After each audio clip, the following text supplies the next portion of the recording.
responsabilise les personnes, en anglais on dit l'empowerment, donc c'est pas juste l'État qui dit ben là je vous donne une subvention X, Y, Z, c'est je vous donne les moyens de mettre votre argent, de réussir, de bâtir votre équité. Si on est sérieux sur la revitalisation de nos régions au Québec, ben ça passe par la création de start-up, la création de PME partout sur le territoire. Regarde, tu as mentionné, c'est que l'État québécois, lorsque possible, devrait être le premier gros client parce que c'est ce renouveau-là qu'on veut offrir aux Québécois pour générer des résultats différents. Parce que si on continue d'appliquer toujours les mêmes recettes avec les mêmes ingrédients, le gâteau ne goûtera jamais d'autre chose. C'est sûr.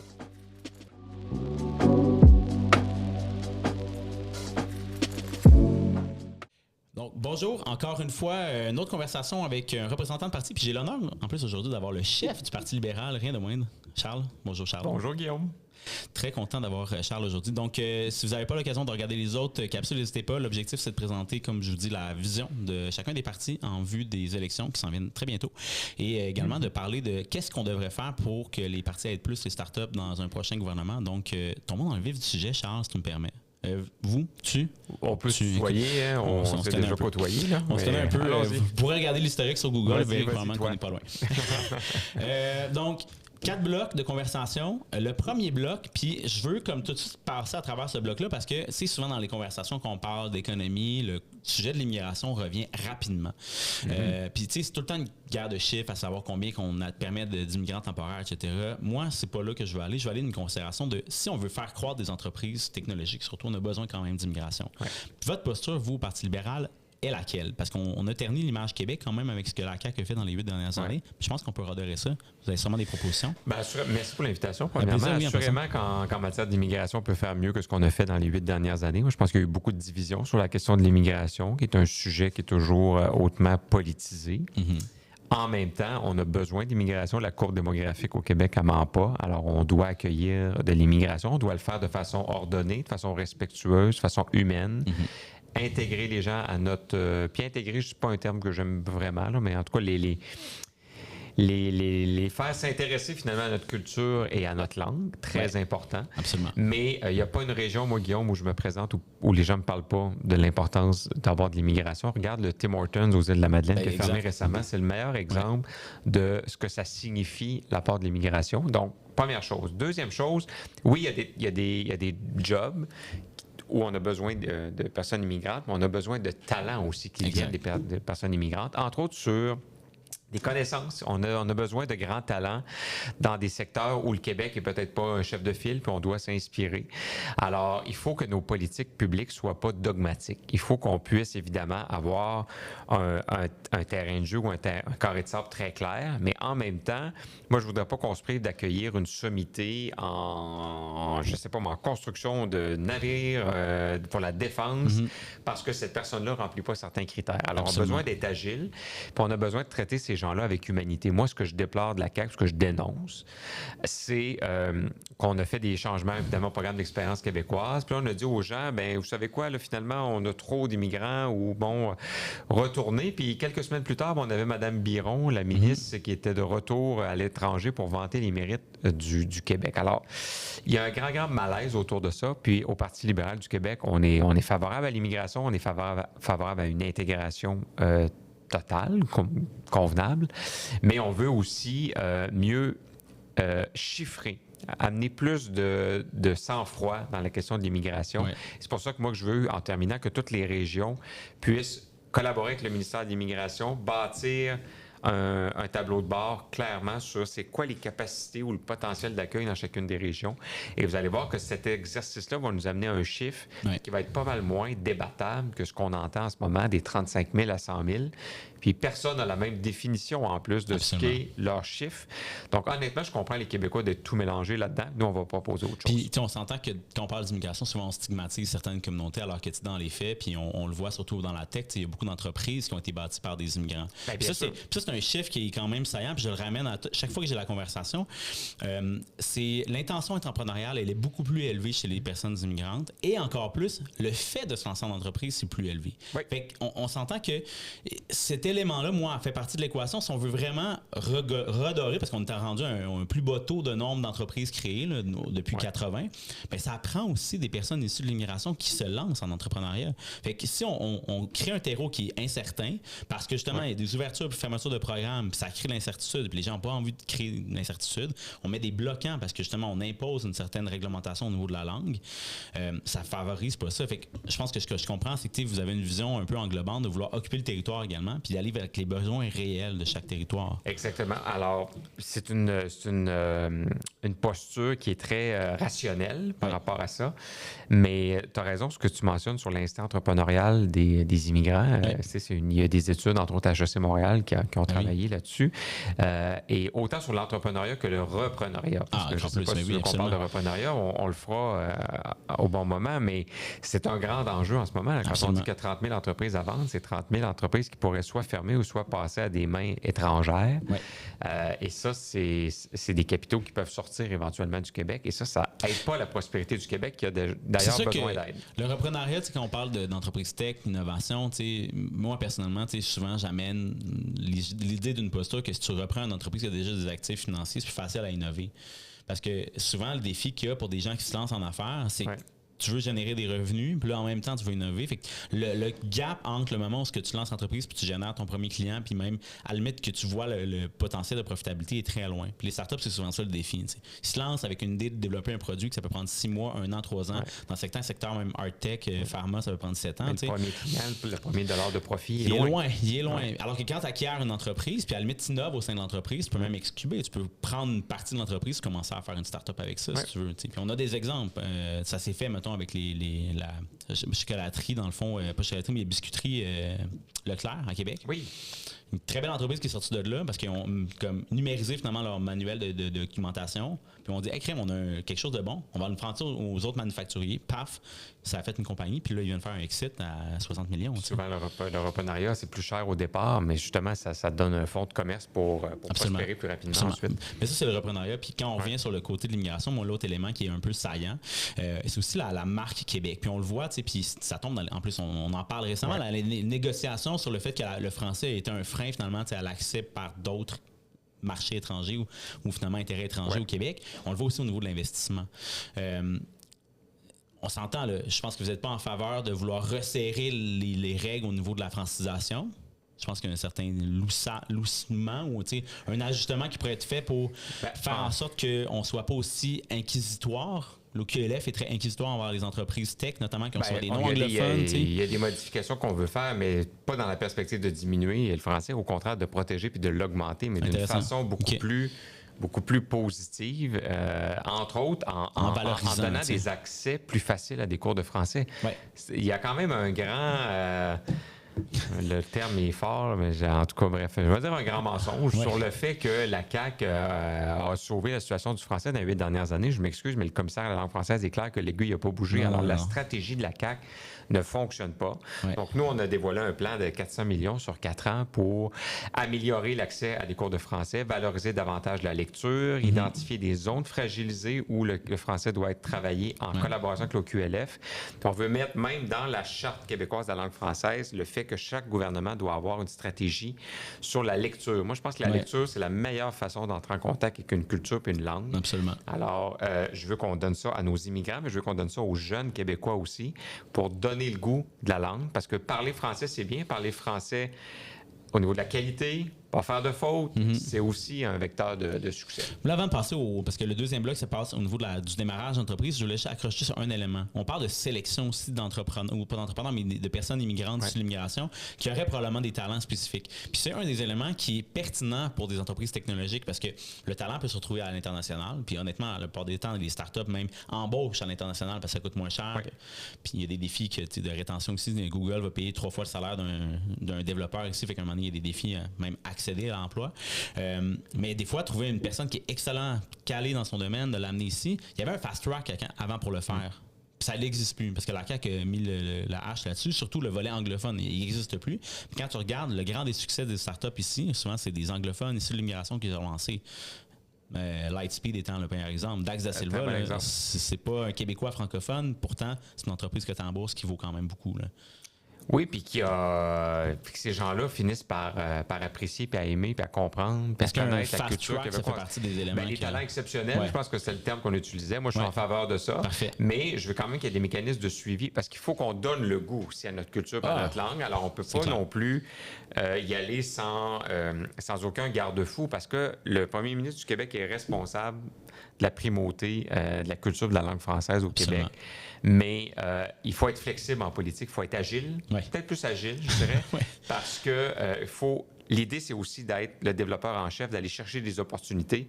Il y a des talents qu'on ne peut pas se permettre de perdre pour des considérations qui, des fois, sont un peu dogmatiques. Oui. Ah, mais ça, c'est excellent. Excellent pour terminer ce bloc-là. Ça, c'est excellent, ça? Okay. Ben, en tout cas, moi, personnellement, je veux dire, je ne transmets pas mon opinion, mais je trouve que comme le dogmatisme ne nous mène à rien, surtout dans une industrie sur laquelle on se base sur de l'agilité. Fait que si on est sur le même pied d'égalité, on est d'accord là-dessus. On verra pour le reste. Pour le démarrage d'entreprise, on a un grand défi, je le mentionnais, on est au plus bas taux de nombre d'entrepreneurs, mais également on a un défi supplémentaire quand tu regardes les entreprises technologiques parce que la plupart, de plus en plus, s'incorporent à l'extérieur du Canada. Il y a une statistique récemment du Leaders Fund qui expliquait qu'à peu près 40, 30, même 35% des Canadiens qui incorporent leur entreprise au Canada quand ils se lancent. Fait que 70 quasiment % qui sont aux États-Unis et dans le reste du monde. Ça, c'est une déclinaison, c'est un déclin depuis 4 ans. Avant, c'était 70%, c'était le ratio inverse.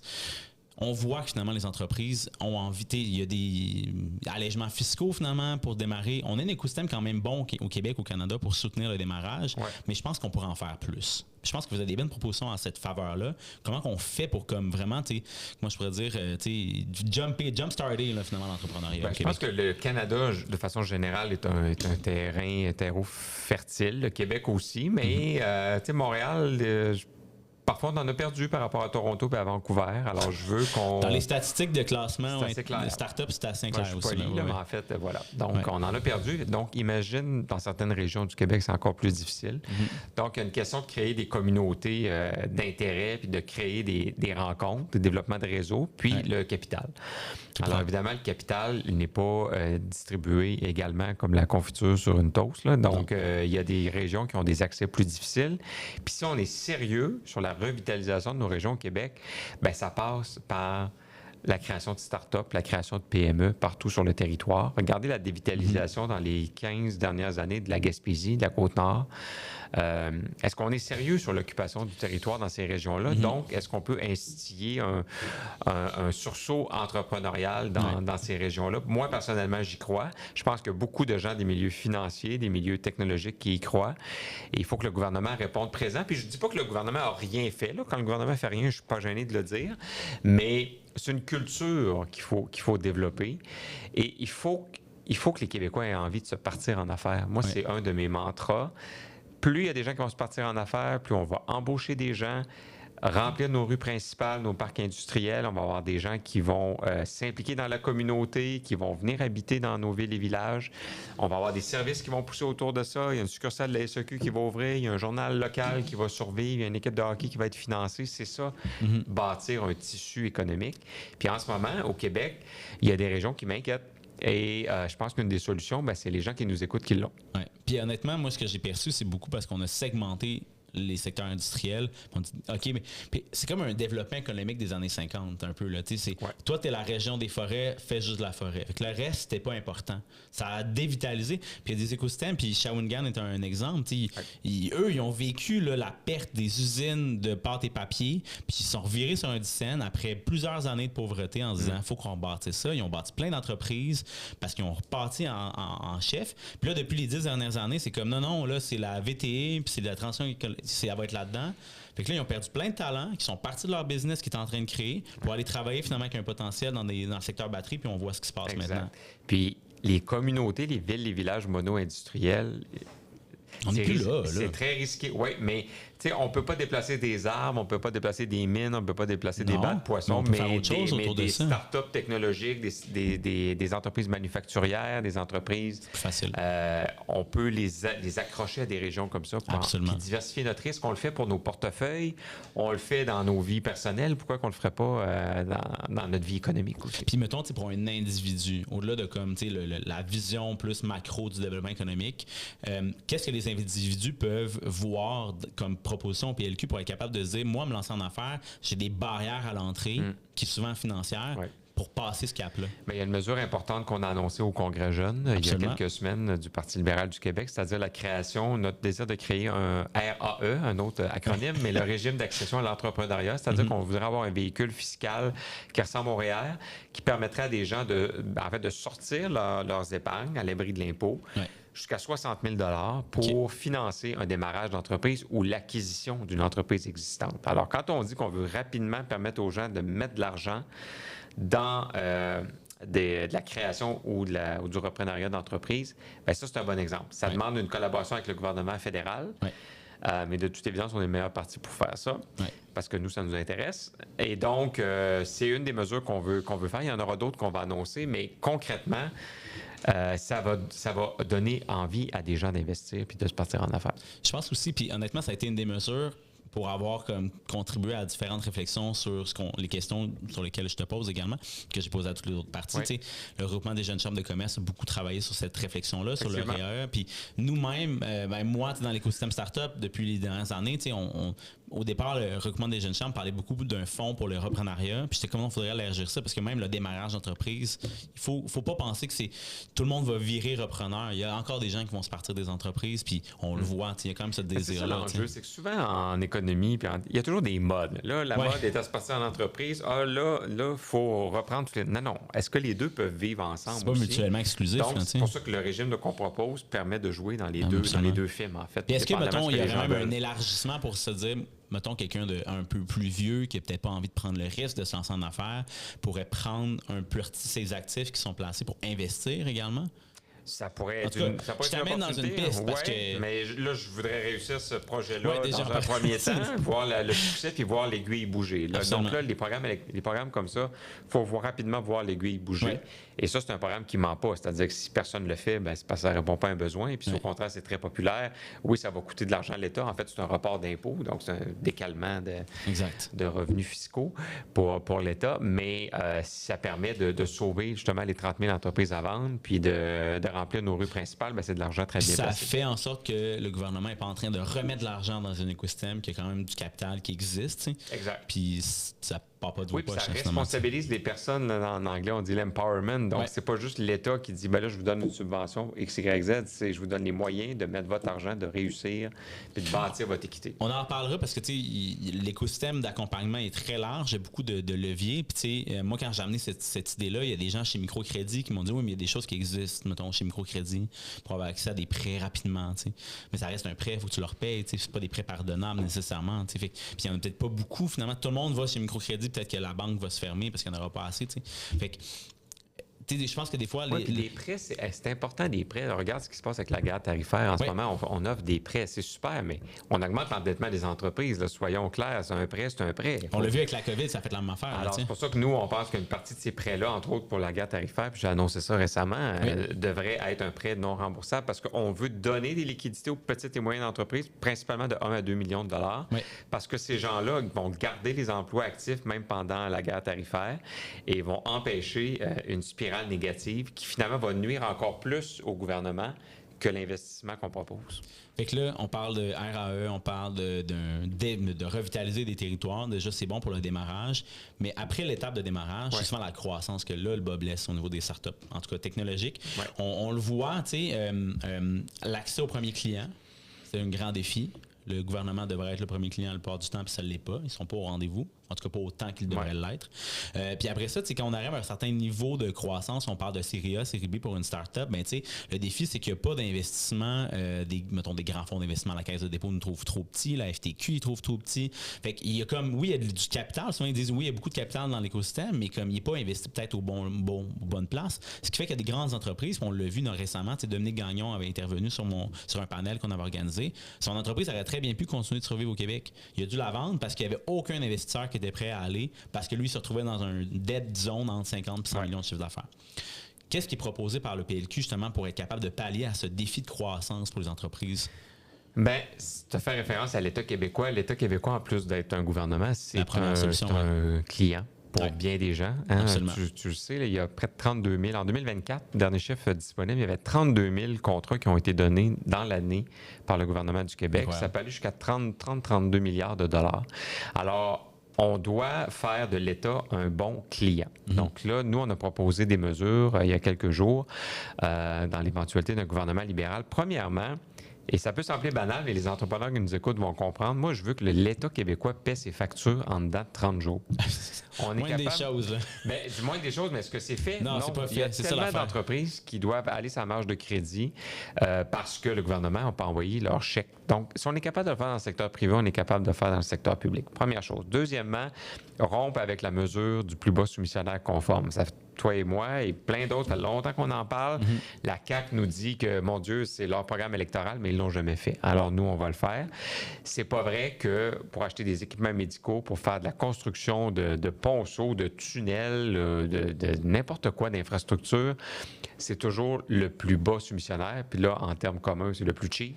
C'est pas toujours le plus cheap qui est le mieux. Non. Parce que si on prend quelque chose qui est pas cher, qui doit être rénové après 10 ans versus une solution qui aurait coûté un peu plus cher, mais qui aurait duré 25 ans. Le cycle de vie. Donc, les critères d'approbation sont importants. La qualité, l'innovation, l'empreinte carbone. Un produit qui vient de Chine ne devrait pas avoir le même pointage qu'un produit qui vient de Joliette.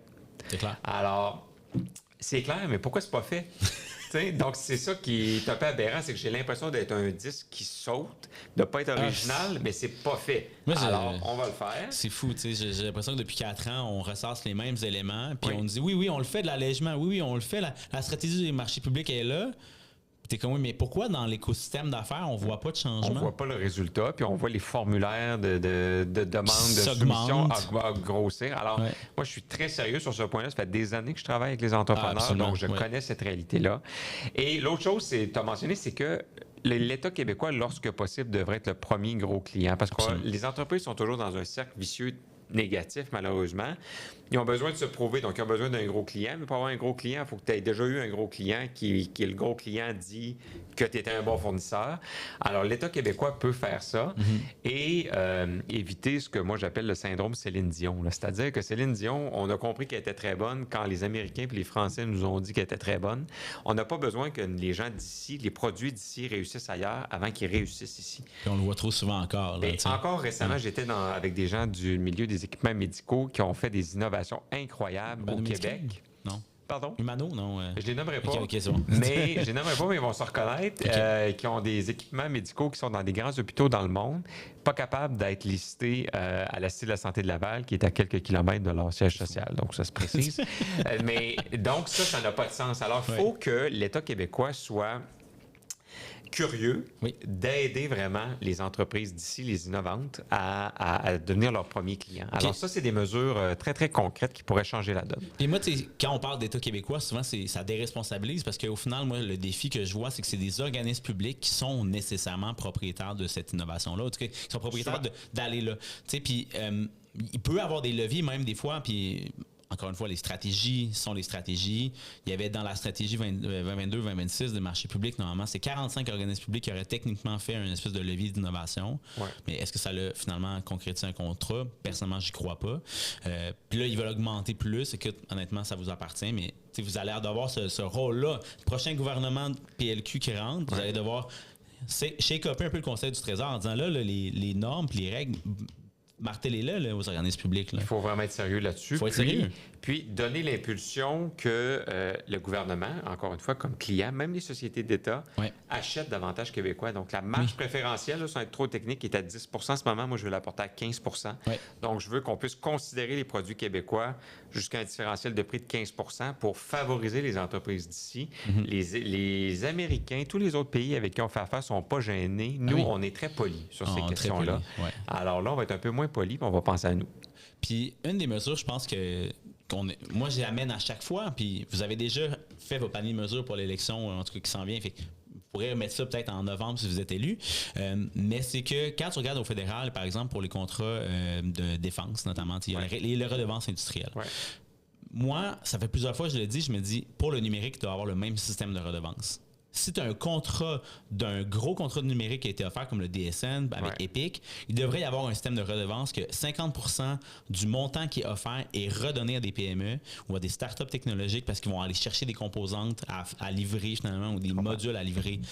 Ça insisterait, ça donnerait comme évidemment un bâton en disant comme ben, t'as envie qu'on prenne un contrat à l'international, ben ça va te coûter plus cher parce qu'il va falloir que tu repayes au Québec en termes dans l'écosystème local. Puis ça a l'air des startups. Exact. Un prime pour avoir comme finalement été chercher un contrat à l'international. Est-ce qu'il y a des choses comme ça qui peuvent être mises en place? On prend bonne note de votre suggestion, M. Lajoie. Soyez un bon politicien. Vous m'écrirez en novembre, le temps venu, octobre, novembre.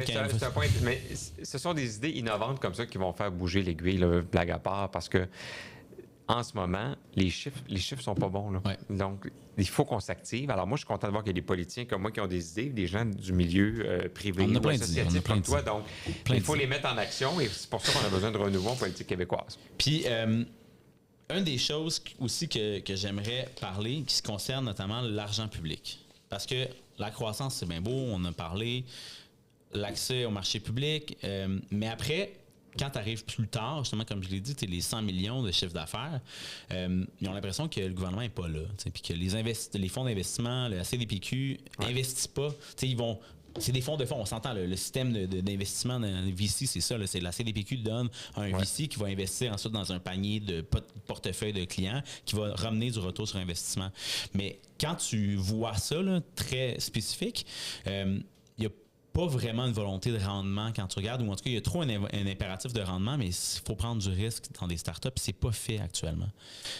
Il y a encore une aversion au risque qui est importante. Exact. C'est sûr qu'il y a des organismes comme CDPQ qui ont des résultats à atteindre, donc... mais ils pourraient pas en faire un peu plus, c'est comme à la limite, ouvrir un peu plus le pourcentage qu'ils offrent dans des produits un peu plus risqués. Question que les VC en aient un peu plus qui viennent du Québec, puis qu'il n'y ait pas de clause Québec qui force finalement la main à investir dans l'entreprise au Québec, qui est une bonne chose, mais au final, si c'est l'entreprise québécoise qui va chercher son financement aux États-Unis, c'est le financement part après. Tu as raison. Puis, il faut naviguer habilement dans ce double rôle-là, de générer des revenus, puis en même temps de contribuer à l'économie du Québec. Donc, moi, je suis à l'aise avec ce double mandat-là. Mais tu as raison que si on est sérieux à faire bouger l'aiguille sur l'entrepreneuriat au Québec, il faut qu'il y ait une meilleure tolérance au risque parce que c'est sûr que la moyenne au bâton des startups ne sera jamais de 1000. C'est impossible. C'est ça, la base d'être une startup. C'est l'ivresse du succès puis l'expérience de l'erreur. Exact. Alors ça, il faut l'accepter.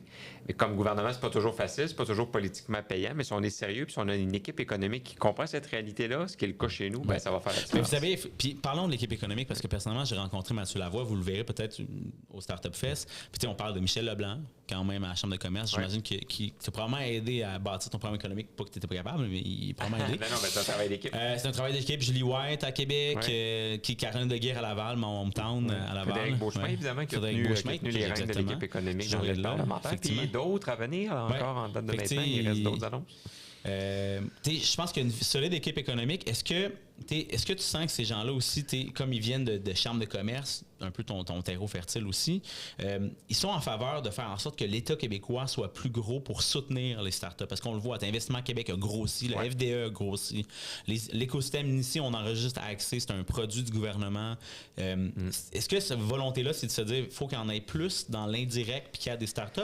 C'est pas nécessairement une question qu'il y en ait plus, c'est qu'on génère plus de résultats. Donc, tout a grossi, sauf les résultats. Ouais. Alors, à quelque part, il y a un problème. Puis, les gens que tu mentionnes... Le déficit aussi a grossi. Oui, je suis au courant. Puis, ce qui a grossi aussi, c'est ce qu'on va devoir faire pour atteindre l'équilibre budgétaire, selon ce que nous a dit la vérificatrice générale du Québec. C'est 85% des efforts devront être faits après l'élection. Donc, on remercie les bons soins de la CAQ pour ça. Vous aviez, en plus, le PLQ d'avant avait laissé quand même la maison en ordre un peu. Hein, bien sûr, on est passé là, de plus 7 à moins 14. Là, on est rendu à moins 7. Bref, on est toujours dans le moins. Et ça, il faut se rappeler de ça, là, parce que là, on parle de réélire des gens pour les 4 prochaines années. Donc, est-ce qu'on veut vraiment laisser les clés à cette équipe-là pour les 4 prochaines années? On va laisser les Québécois juger de ça. Mais tu as parlé des expériences de mon équipe. Oui, il y a des gens qui étaient impliqués dans les chambres de commerce, mais tu sais, Caroline Deguerre a fait du développement économique à Laval. Je ne sais pas combien de temps. Julie White a fait de la politique aussi, donc connaît très bien les rouages de la politique. Michel Leblanc, oui, chambre de commerce, mais il est économiste de formation, a travaillé au ministère des Finances à Ottawa. Donc, cette équipe-là, elle est prête à l'action rapidement. Et c'est ce renouveau-là qu'on veut offrir aux Québécois pour générer des résultats différents. Parce que si on continue d'appliquer toujours les mêmes recettes avec les mêmes ingrédients, le gâteau ne goûtera jamais d'autre chose. C'est sûr. C'est sûr. Je pense que ça conclut assez bien. Est-ce qu'il y aurait un petit dernier mot par rapport... On a parlé quand même beaucoup de PME. Puis en même temps, dans la posture, c'est normal parce que tu dois représenter tous les intérêts des Québécois. C'est ton objectif. Tu as 8 millions de personnes et plus à représenter. Moi, le secteur sur lequel je parle ou j'essaie de rejoindre avec cette conversation, c'est vraiment des entreprises technologiques, start-up qui veulent voir en leur futur chef, mais également en leur équipe, des gens en qui ils ont confiance pour se dire, moi, je veux établir mon entreprise au Québec avec tout le risque que ça vient pour les 7 prochaines années, puis espérer peut-être avoir un succès, puis si j'ai un échec, être, mettons, quasiment récompensé, puis m'être salué. Est-ce qu'on peut avoir confiance en vous pour ça? Ben, moi, c'est un de mes engagements en politique, c'est de faire du Québec un terrain de jeu économique qui fonctionne. Alors, moi, j'ai besoin des entrepreneurs. Une société ne peut pas avancer si tout le monde travaille pour le gouvernement. Ça prend un secteur privé fort. Ça prend des jeunes, des moins jeunes qui se partent en affaires, qui font des partenariats, qui réussissent ici, puis qui réussissent ailleurs, qui nous aident à diversifier nos marchés. Puis tous ces gens-là, en bout de ligne, que ce soit les employés, que ce soit les entreprises, paient des impôts. Avec cet argent-là, on la redistribue pour construire des hôpitaux, pour lutter contre le décrochage scolaire, pour aider nos agriculteurs, pour aider nos artistes. C'est ça, une société. Puis ce projet de vie-là, d'avoir des services publics de qualité, ben, c'est quelque chose d'extrêmement porteur. Et c'est comme ça qu'on va rattacher les jeunes à la politique, je pense, parce que beaucoup de jeunes, probablement, qui nous écoutent ou qui sont interpellés par cette élection-là. Il y a beaucoup de jeunes, n'oublie pas, Guillaume, que ça fait 8 ans qu'on a un gouvernement qui fonctionne d'une façon X. Donc, les jeunes n'ont jamais connu d'autre chose comme gouvernement. Absolument. Puis moi, je veux leur dire qu'il y a d'autres équipes qui existent, il y a d'autres projets qui existent, puis j'espère que les gens vont porter attention à la campagne électorale, ils feront les choix qu'ils veulent, mais en ce moment, on est à un carrefour. Notre économie est à un carrefour, puis c'est important d'écouter les propositions des partis. Mais j'aime entendre ça parce que justement, la question que je posais, puis vous aurez peut-être l'occasion, ça va être dans les affaires, notre conversation va être écrite, transcrite. Puis mon premier billet, que là, au moment de l'enregistrement, il est déjà publié. D'autres n'ont pas eu l'occasion que ça soit déjà publié, mais je posais cette question-là. C'est qu'on a bien beau vouloir des belles écoles, un système de santé qui fonctionne, etc., mais tout ça, ça coûte de quoi? Puis on a déjà un déficit. Comment qu'on crée de la valeur économique? Moi, j'entends que c'est ça aussi que tu portes comme message. Il y a une volonté de créer de la valeur économique pour payer ces services publics-là. Oui, puis il y a des dépenses à couper. Là. Je sais très bien que l'État ne fonctionne pas à son plein potentiel, mais moi, c'est le numérateur qui m'intéresse. Ouais. Moi, c'est le top line, comme on dit. Ouais. Donc, je veux qu'on développe une culture du oui économique. Je veux qu'on m'explique pourquoi on ne fait pas un projet au Québec, pourquoi on le ferait. Donc, c'est comme un changement de paradoxe. Et encore une fois, l'équipe économique que j'ai recrutée pense la même chose que moi. Donc, on ne s'ostinera pas longtemps. Nous, on est là pour développer le Québec, nos régions.